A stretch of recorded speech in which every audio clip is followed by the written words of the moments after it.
At ayun na nga, nag-crave na naman kami mag-asawa. So ayun, Pares is always my favorite.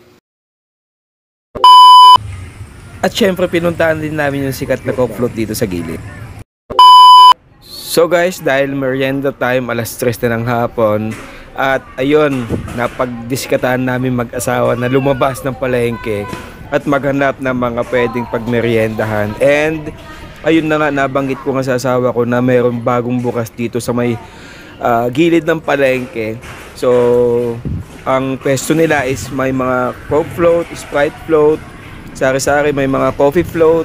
And ayun guys, so let's go, pupuntahan lang po namin itong bagong bukas na basta meriendahan na din. At ayun, naligaw pa nga ako, nalagpasan ko ka. Ayan.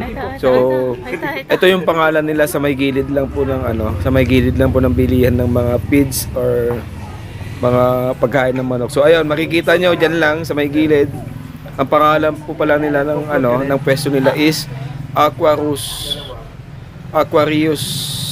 Zone. So ayun guys, hindi ko patuloy maibigkas. So madami tayo pagpipilian dyan. Ayan, may mga iba't ibang klaseng, may mga mabibili ka mga milk tea, mino, cheesecake series. Ayan, so ayun, makikita nyo guys, nakabili na nga po kami ng mabisang coke float. So guys, tara, maghanap pa tayo ng ibang kakainan. Let's go! So ayun guys, napadpad nga kami dito sa may harapan ng palengke. So ito, nagpares kami ulit. So always favorite namin kasi mag-asawa yung pares. And ang pangalan nga po pala ng pwesto nito ay Sabaw sa Bowl.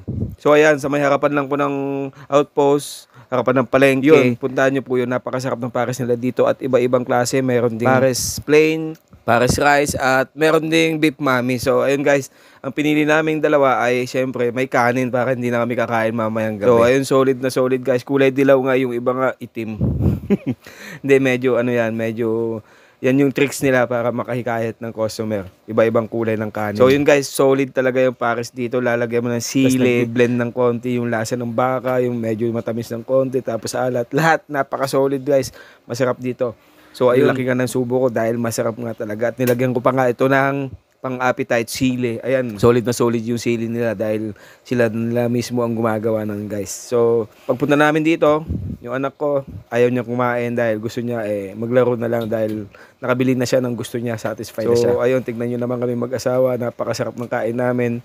Actually guys, subukan yung pumunta dito para maranasan nyo yung lasang-lasa ng baka. Saka, meron ding mami saka always mainit po talaga yung sineserve nila dito kasi nakababad talaga siya sa apoy. So ayun guys, puntahan nyo po dito sa may gilid na ng palengke, tapat ng Adesa. Solid na solid dito guys. So ayun, masarap talaga pagka baka, tapos may konting taba-taba. May mga taba-taba talaga siya guys. So nakalutang yung taba-taba niya.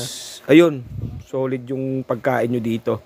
Talaga pinagpawisan kaming dalawa mag-asawa niyan guys kasi nadamihan namin ng sili kasi masarap talagang kumain pagka may sili guys, diba? And higit sa lahat guys, napakainit ng serving nila at madami din guys talaga. Mura lang yung ganyan, yung isang order po ng pares beef is 60 pesos lang guys. Busog na ka ng sulit na sulit. Solid na baka, tapos may taba-taba, tapos lagay mo pang sili, tapos mainit pa. Nako, sarap talaga guys. Isama mo pa yung mahal mo sa buhay. Nako, ang lalaki ng subo naming dalawa. So guys, comment nyo naman kung nakakain na kayo dito sa may gilid po ng Adesa. Comment nyo naman guys kung totoo talaga yung mga pinagsasabi ko sa inyo dito. And yun talaga guys, kasama ko talaga siya nung last year pa, kasamahan ko siya sa may gilid. Magkatabi po talaga yung pwesto namin nung nasa palengke pa siya. And then yun, lumipat nga po siya dyan sa harapan na ng palengke kasi kami dati sa may likod ng palengke kami nakapwesto.